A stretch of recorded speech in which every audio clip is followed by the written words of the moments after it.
Bismillahirrahmanirrahim. Assalamualaikum warahmatullahi wabarakatuh. Waalaikumsalam warahmatullahi wabarakatuh. Baik anak-anak semua, sebelumnya Ibu mengucapkan terima kasih karena anak-anak semua telah hadir dan menyempatkan waktu untuk mengikuti kegiatan konseling kelompok. Nah, dalam kegiatan ini kita akan bersama-sama untuk membahas tentang pengalaman yang berkaitan dengan pertemanan, khususnya ketika kita merasa tidak dianggap ataupun merasa disepelekan oleh teman. Seperti itu ya anak-anak semua. Dalam kegiatan ini juga Ibu menekankan kembali bahwa kita harus saling menjaga rahasia. Artinya apa? Artinya apapun yang kita bicarakan di sini jangan sampai menjadi konsumsi bagi orang lain di luar sana. Kita juga harus saling terbuka, saling menyampaikan pendapat satu sama lain, dan Ibu ingin anak-anak semua ini terlibat aktif dalam kegiatan konseling kelompok kita pada hari ini. Apakah anak-anak semua sudah siap? Siap, Bu. Baik anak-anak semua, sebelum kita melakukan kegiatan diskusi, mungkin Ibu akan sedikit memberikan gambaran ataupun contoh ketika kita sedang berada dalam posisi teman-teman itu sedang berkumpul tapi kita tidak diajak. Tentunya dalam diri kita merasa bahwa kenapa ya kita tidak diajak, kok mereka perginya mereka-mereka aja gitu. Nah padahal belum tentu apa yang kita pikirkan itu benar. Nah bisa saja ada alasan dibalik itu yang tentunya kita tidak ketahui nih kenapa bisa seperti itu. Jadi hari ini mungkin kita akan belajar membedakan antara apa yang benar-benar terjadi dengan apa yang dipikirkan tentang kejadian tersebut. Jadi sekarang Ibu ingin kita bertukar pikiran secara bergiliran, yaitu Ibu ingin mendengarkan pengalaman dari anak-anak semua. Baik anak-anak semua, mungkin Ibu akan memulai memberikan satu pertanyaan. Nanti mungkin pertanyaan tersebut akan dijawab secara bergiliran. Mau mulai dari siapa terlebih dahulu? Saya, Bu. Oke, baik Opi. Pertanyaannya itu adalah kapan kalian itu pernah merasakan tidak dianggap oleh teman seperti itu? Bagaimana deh Opi? Jadi, Bu, pengalaman saya ini hampir sama seperti yang Ibu sampaikan tadi. Jadi saya pernah merasa tidak dianggap ketika sedang ngobrol sama teman, Bu. Mereka lebih banyak berbicara dengan teman yang lain, sehingga saya merasa seperti keberadaan saya itu tidak dianggap gitu. Oke, berarti Opi ini merasa tidak dianggap karena teman yang satu itu lebih ngobrol dengan teman yang lain, seperti itu ya. Selanjutnya Alia. Baik, Bu, kalau saya sebenarnya mirip juga sama Oki, tapi lebih kayak misalnya itu teman yang lumayan sering lah saya bicara atau pendidikan gitu lah kan, Bu. Saya sering merasa kalau dia itu lebih milih cerita hal-hal yang penting atau yang kayak mungkin bersifat rahasia tuh ke teman yang dekat satu lagi gitu, Bu, nggak ke saya gitu. Jadi saya tuh merasa kayak oh mungkin teman saya ini nggak percaya sama saya, padahal kalau saya, Bu, saya percaya sama dia, Bu. Oke, berarti Alia ini merasa temannya ini lebih sering bercerita dengan teman yang lain dan mengabaikan Alia seperti itu ya. Alia merasa tidak dianggap dan tidak dipercayai seperti itu ya. Bagaimana kalau dengan Ipa? Kalau saya, kalau misalkan teman itu membuat kelompok, Oke. terus saya nggak dipilih sini, saya merasa bahwa ya mereka memang nggak mau untuk sekelompok sama saya. Oke, berarti Ipa merasa kalau temannya memilih orang lain dalam berkelompok, Ipa merasa tidak dianggap seperti itu ya Ipa. Kalau Sasa?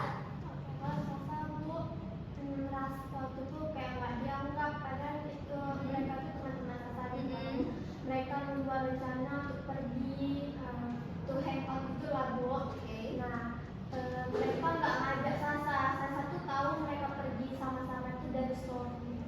Oke, berarti Sasa ini merasa mereka itu nggak mengajak Sasa ya, seperti itu. Baik anak-anak semua, terima kasih sebelumnya karena sudah berbagi cerita dan berbagi pengalaman dengan Ibu. Ibu melihat bahwa tentunya pengalaman anak-anak semua ini berbeda-beda. Tapi Ibu melihat ada satu kesamaan nih dari anak-anak semua, yang mana Sasa tadi merasa tidak dianggap karena tidak diajak pergi. Lalu Opi tidak dianggap ketika pembicaraannya ini pembicaraan temannya ini lebih berfokus kepada orang lain.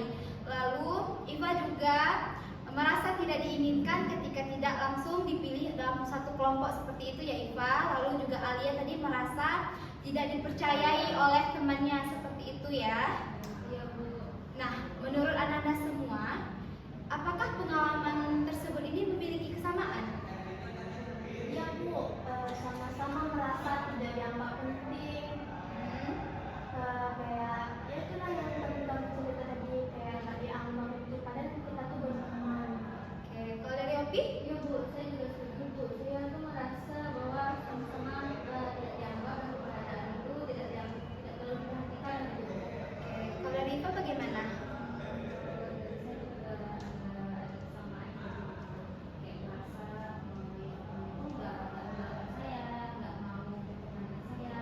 Oke, kalau dari Alia? Karena dari masing-masing pengalaman pribadi ya Bu, jadi memang kami di sini terkumpul di sini memiliki masalah yang topiknya sama gitu ya Bu ya, karena kami merasa kami tidak diikut sertakan dalam pertemanan yang padahal kami pikir harusnya kami tergabung juga Bu dalam. Oke. Baik Ananda semua, Ibu di sini ingin bertanya nih, apakah di sini Ananda semua pernah tidak dianggap penting oleh temannya? Saya Bu, mau Bu, begitu Bu. saya juga merasa seperti itu. Oke, berarti Sasa, Alia dan juga Iva ini memiliki pengalaman yang cukup mirip ya dalam pikiran yang muncul ketika merasa tidak dianggap penting ataupun tidak dilibatkan dalam pertemanan itu ya. Oke, kalau Opi bagaimana? Pernah sih Bu, tapi kadang juga berpikir kalau mereka tuh lebih mementingkan orang lain gitu. Berarti saya ini tidak penting di hidupnya. Baik Ananda semua, berarti keempat anggota ini memiliki pengalaman yang sama ya dan saling terhubung satu sama lain seperti itu ya. Iya, Ibu, Ibu, kalau misalnya teman-teman tuh pergi tanpa mengajak saya, berarti mereka nggak menganggap saya pernah dekat kan Bu? Oke, bagus sekali pertanyaannya Sasa. Mungkin ada anggota lain yang ingin menambahkan. Menurut anggota lain, apakah ketika kita tidak diajak oleh teman, kita itu tidak dianggap penting oleh teman tersebut? Ada yang ingin berpendapat? Izin Bu. Oke, silakan Opi. Menurut saya sendiri itu belum tentu ya Bu, karena mungkin teman yang lain itu perginya secara mendadak gitu Bu, jadi tidak direncanakan, jadi mereka mungkin lupa ngajak puasa atau gimana gitu. Oke, siapa lagi yang mau berpendapat? Ayo Bu. Boleh, silakan Alia.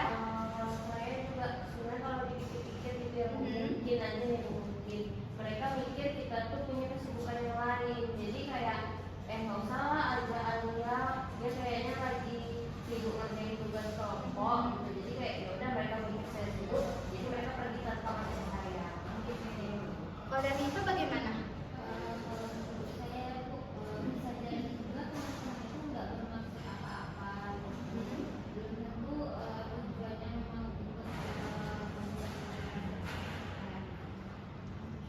Nah, baik Sasa, tadi beberapa teman juga sudah mengatakan. Nah, menurut Sasa nih setelah mendengarkan pendapat teman-teman, bagaimana menurut Sasa sendiri? mungkin iya sih Bu, tidak selalu berarti mereka itu tidak menganggap saya selalu menentukan sendiri. Oke Ananda semua, ada poin yang paling penting yang bisa kita ambil, yang mana ketika suatu kejadian itu terjadi, kita itu terkadang terlalu cepat mengambil kesimpulan. Kita itu langsung memberikan kesimpulan seperti berdasarkan pengalaman ataupun perasaan kita sendiri. Misalnya, ketika saya nggak diajak berarti saya nggak penting. Nah, padahal itu tuh kan belum tentu.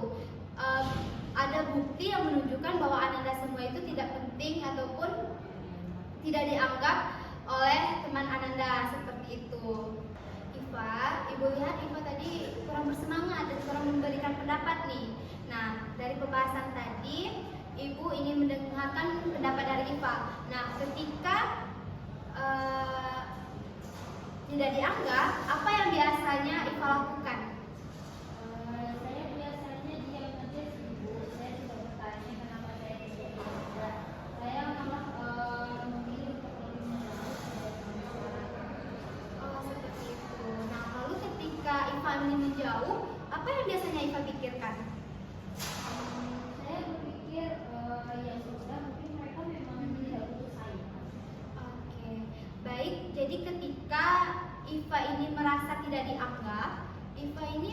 memilih menjauh, dan pada saat yang sama muncul pikiran bahwa IFA ini ataupun teman-teman ini tidak membutuhkan IFA, seperti itu ya. Iya, Bu.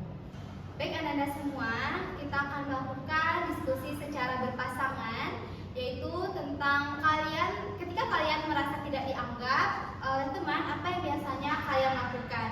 Nah, jadi kalian akan berdiskusi, yaitu mungkin Alia bisa sama Opi, Iva bisa sama Sasa nantinya. Kalian bisa bercerita dan saling memberikan tanggapan satu sama lain. Nah, mungkin Iva akan memberikan waktu sekitar 1-2 menit saja. Bisa kita mulai untuk diskusinya? Oke, silakan berdiskusi ya. Kalau saya tidak diajak, tuh biasa saya mikir mereka tuh nggak suka sama saya, Kak. Saya juga berpikiran seperti itu sih, cuman saya ingin bertanya langsung apa gimana kenapa dia bisa seperti itu. Oke, mungkin memang kita harus langsung bertanya ya, biar kita tahu sebenarnya mereka itu kenapa seperti itu ya. Lebih baik seperti itu. Jadi menurut Opi kayak mana tuh? Kalau menurutku sih lebih jadi lebih malas bergabung lagi sama-sama mereka gitu. Iya sih, kalau aku pun ya kayak sekarang kan mending aku menjauh aja gitu kan. Tapi dipikir-pikir lagi kalau kita terlalu menjauh kan mereka nggak tahu sebenarnya kita itu tersinggung. Iya sih, kalau mikir positif, mikir baik ya sih. Mungkin ya lebih baik kita sampaikan perasaan kita, misalnya kayak kenapa kok kita nggak diajak, daripada kita langsung menjauh kan nggak tahu juga jawabannya apa gitu kan dari mereka. Setuju sih ya. Baik Ananda, kita sudah kembali di grup besar. Jadi Ibu ingin mendengarkan hasil dari diskusi Ananda semua. Yang Ibu berikan waktu tadi sekitar 1-2 menit. Mulai dari siapa dulu nih? Boleh saya dulu. Boleh, silakan Sasa. Dari diskusi saya sama Iva, itu saya belajar bahwa kita itu tidak langsung menyimpulkan mereka tuh tidak suka sama kita, padahal kita tuh tadi yang nggak diajak atau tidak dianggap itu, Bu. Tapi kita bisa lebih kayak bertanya kenapa ini gitu, Bu. Oke, terima kasih Sasa. Selanjutnya mungkin dari kelompok Opi sama Alia, siapa yang mau menyampaikan? Kalau menurut kelompok kami ya, Bu, kita tidak dianggap itu, kita tidak boleh harus langsung menjauh dari teman-teman ya, Bu, karena mereka tuh kadang-kadang tidak tahu kalau kita tuh merasa tersinggung. Jadi lebih baik kita menyampaikan perasaan apa yang kita rasakan, jadi mereka tahu gitu, jadi kita sama-sama enak. Bu, saya jadi ingat juga Bu, dulu waktu SMP ada juga tuh saya kayak gitu balik sama teman gara-gara Alia, sebelumnya Ibu mohon maaf sekali, bukan bermaksud untuk menyela Alia, tapi kita harus berfokus lebih dahulu dengan pembahasan kita tadi, seperti yang Ibu tanyakan tadi tentang hasil diskusi. Mungkin sebaiknya Alia menjawab hasil diskusi saja seperti itu. Mohon maaf ya sekali lagi. iya Bu. Sebenarnya yang ngomong juga nyambung sih Bu sama yang mau sampaikan. Sebenarnya saya tuh lebih hasil diskusi tadi Bu, saya juga lebih pengen mereka tuh menyampaikan juga Bu kalau memang saya tuh nggak diajak, memang mereka memang mau niat pergi memang tanpa saya, supaya saya juga tetap merasa dianggap teman juga gitu Bu. Oke, terima kasih atas pendapatnya Alia. Baik, dari cerita yang telah kita bahas tadi, Ibu ingin memastikan lagi dari inti dari permasalahan yang kita bicarakan. Nah, ketika kita menemukan bahwa kita ini merasa tidak dianggap, beberapa pikiran yang muncul itu terkadang adalah mengapa saya tidak penting bagi orang itu, mengapa saya tidak dilibatkan, mengapa mereka lebih memilih orang lain daripada saya. Nah, sekarang Ibu ingin kita itu melihat kembali apakah pikiran tersebut itu selalu benar. Nah, menurut Sasa bagaimana? Tidak selalu. Nah, benar sekali, tidak selalu pikiran apa yang kita pikirkan itu benar. Jadi kita tidak bisa langsung mengetahui maksud orang lain itu hanya berdasarkan dari satu kejadian. Jadi daripada kita memikirkan mereka itu tidak menganggap kita, mungkin lebih baik kita menggantinya dengan kata ataupun pikiran yang rasional, seperti mungkin belum waktunya saya diajak, mungkin memang mereka tidak ingin melibatkan saya terlebih dahulu, mungkin mereka ingin waktunya sendiri, mungkin seperti itu ya. Jadi anak-anak semua, Ibu ingin anak-anak memikirkan satu langkah kecil yang mungkin bisa mengubah cara pikir ataupun cara pandang dari Ananda semua. Mau mulai dari mana terlebih dahulu? Oke, Nisa, silakan. Oke, kalau menurut saya, itu saya akan belajar mencoba tidak langsung menyimpulkan kalau mereka itu tidak menyukai saya karena tidak diajar pada diri. Oke, bagus sekali Sasa tidak ingin langsung menyimpulkan orang tersebut ya. Selanjutnya mungkin dari Iva. Saya akan belajar untuk menyampaikan ketika saya merasa tidak nyaman, bukan langsung menjadi yang ajar. Oke, kalau Iva ingin langsung menyampaikan ya seperti itu. Kalau dari Alia sendiri? Kalau saya lebih kayak saya mau mengklarifikasi lah bukan teman saya gitu kan, bertanya dengan baik-baik daripada memendam perasaan saya gitu. Kalau Alia itu klarifikasi ya, lebih ke klarifikasi. Kalau dari Opi sendiri? Kalau saya sendiri ya Bu, saya berusaha untuk tetap bergabung dengan teman saya dan tidak menjauhi mereka. Oke, pilihan yang bagus Opi, Bang tetap bergabung dan tidak menjauhi mereka. Baik, Ananda semua, Ibu sudah mendengarkan keempat dari langkah-langkah yang ingin Ananda lakukan. Ibu berterima kasih karena sudah berpartisipasi. Ibu harap itu memang bisa dijadikan langkah ataupun jalan menuju pikiran yang lebih baik terlebih selanjutnya.